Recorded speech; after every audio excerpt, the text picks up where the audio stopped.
بسم اللہ الرحمن الرحیم۔ السلام علیکم ورحمۃ اللہ وبرکاتہ۔ خلیفہ دوم سیدنا عمر فاروق رضی اللہ تعالی عنہ کے مطابق جج یا قاضی کیسا ہونا چاہیے؟ حضرت عمر رضی اللہ تعالی عنہ نے جو کسی جج یا قاضی کی کوالٹیز بتائی وہ یہ ہیں۔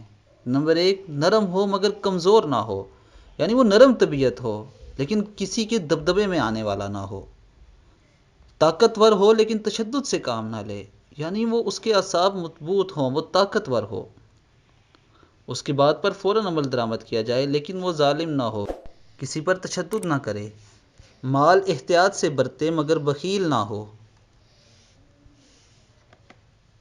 صحیح ہو مگر فضول خرچ نہ ہو۔